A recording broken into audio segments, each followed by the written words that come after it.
Well, thank you very much, Simeon, for the invitation, and to RC47 for organizing this seminar, which allows us to think on the consequences of the military coup to democracy that took place in Chile on a day like today, as you know. As we commemorate the 15th anniversary of the coup of state, the dictatorship, and the rupture they provoked in democracy, they are still very present in Chile's social and political events. We saw this during the social revolt of October 2019, when some of the illustrations were devoted to Allende's project and to the comrades who resisted. And we also saw is throughout the constitutional process, despite the long process of transition to democracy that we have during the 19th. In this period, there have been different seminars about memory and the time of the Unidad Popular, but it's also important to talk about social movements and the way in which the dictatorship has impacted on the lives of activists who grew up during the period of transition to democracy in the 19th. I think this is important to talk about how social movements allows us to discover how families have hidden their experiences during the dictatorship, or to show how some young people, while participating in social movements, discovered that members of their families suffered human rights violation during the dictatorships. When we study social movements, we often focus on the linear change that they produce. For example, how demands become institutionalized, or on the collective action that the movement carries out to show its demands. For example, barricades, school takeovers, for example, no? And based on these results, we sometimes say whether movements are effective or not. However, I believe that knowing how social movements affect people's lives, for example, studying the subjectivity of social movements, allows us to go further and find out how movements can move a society and produce a change in the citizens. Sorry. In this book, Chile Movimientos, which we coordinated with Geoffrey Players, 22 authors participated, and we sought to answer the question of why, even in these times where the extreme right has a strong presence, it is still important to study social movements. In this book, we show that social movements often do not produce linear change, but they allows us to accumulate experiences and to link, for example, the experiences lived during the dictatorship and the moment in which a social movement developed, producing a before and an after in its protagonist. On this occasion, I would like to talk about this, about the link between two moments, the way in which this link is shown, and what the military coup and the dictatorships mean for the people. Because in the social movements on the 20,000s, Allende and the dictatorships have been presented. I would like to share some example of the way in which this link is maintained and the importance of going beyond the institutional, paying attention to what happens at the individual and collective level, for example, in family relationships. So I'm going to show you some results of different studies that I did between these years in the 2000s. So why young people participated? Between 2014 and 2015, I interviewed different young people who had participated in social movements in Chile. In this project, I wanted to know how they explained their motivation for being activists and participating in social movements.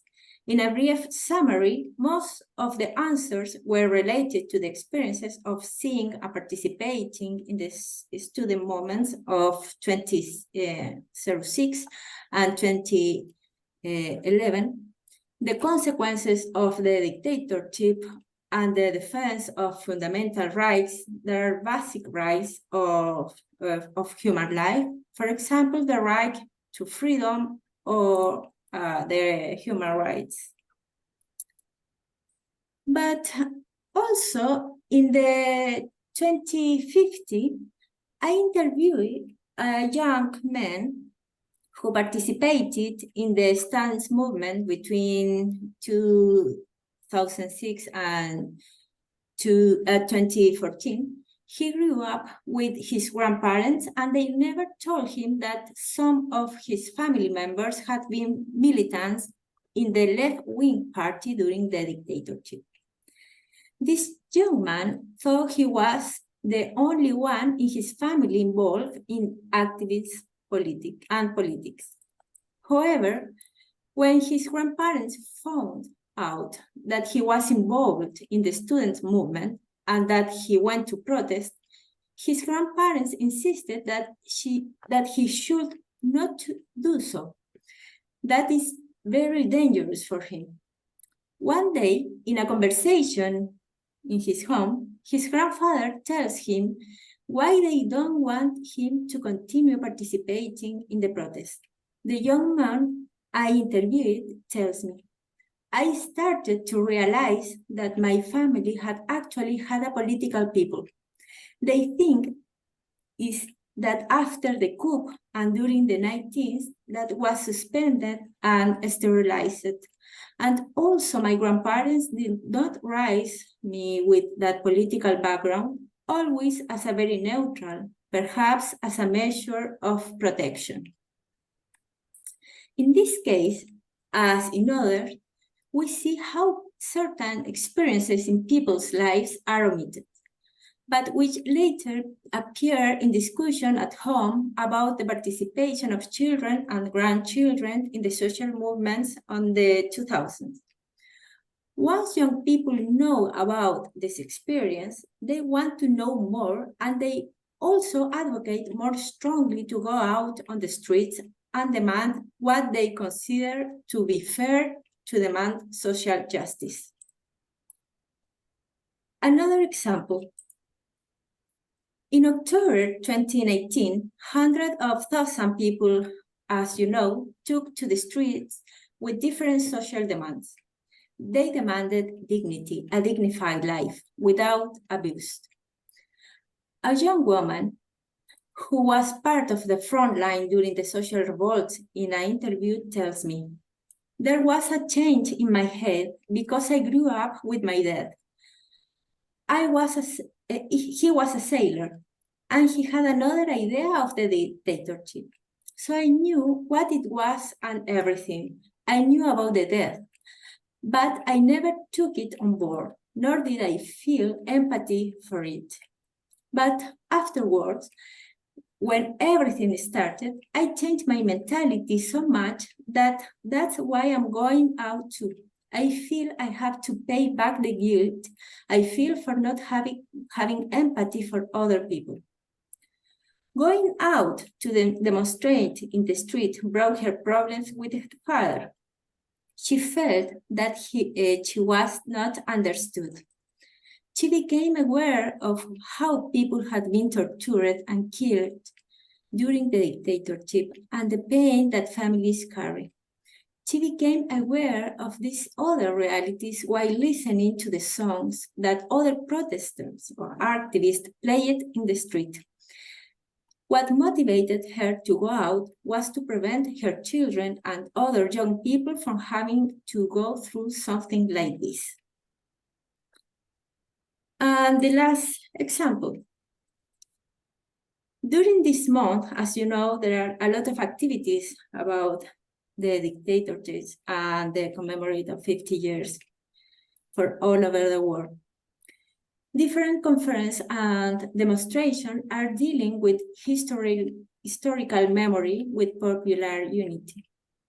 Here in Belgium, for example, the Salvador Allende Foundation, the Allende 50 Years Committee, and the Social Party, among other organizations, have organized more than 30 events in different cities.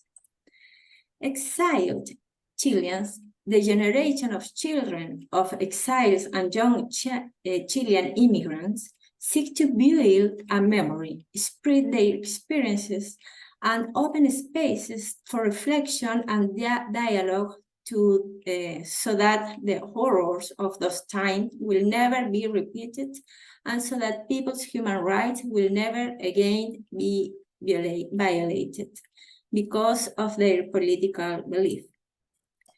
The violation of human rights has long-term consequences and impact on the generation of children who did not live through the dictatorship.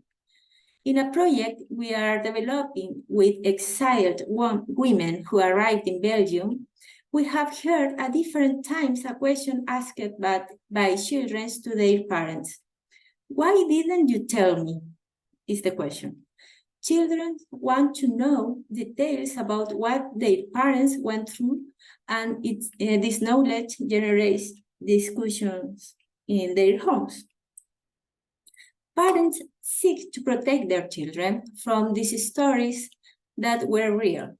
Francisca, a Chilean woman who arrived in exile and with whom I am in contact through this project, one day sent me an email with some statements and testimonies while she was a political prisoner in Chile, and she says to me, "My dear, I have just read these two documents. I ask that when you read them to try to think that it's a bad horror novel, that everything you read is pure fiction. Don't put yourself in my place, because you will never live that. That's what we all people work for with all our strength and convictions. Fraternal embrace, my dear Karla, another world is possible because the dream exists." I would like to say that today, 50 years after the military coup, the experiences are still difficult to describe, and its consequences are still present because it has not been possible to develop reparation mechanisms that provide tools at an individual or collective level to deal with this trauma and cope with the throughout life. Like Francisca, people who have experienced human rights violation are looking for strategies to talk about what happened to them. And in recent social movements, we have seen how activists struggle to ensure that the horror experienced in Chile does not happen again. Everyone tries to live with these pains as best they can, because we agree that these are not traumas that can be forgotten.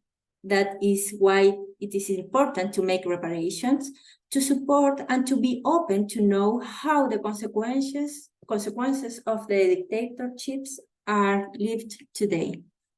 Finally, these examples could make us think why today the mark left by Salvador Allende and the wound left by the dictatorships on people is so evident. However, the examples I have shown allows us to realize that in the history and memory of Chile, this period has always been present, like a dream that could not be, and like a wound that has not scarred. Thank you.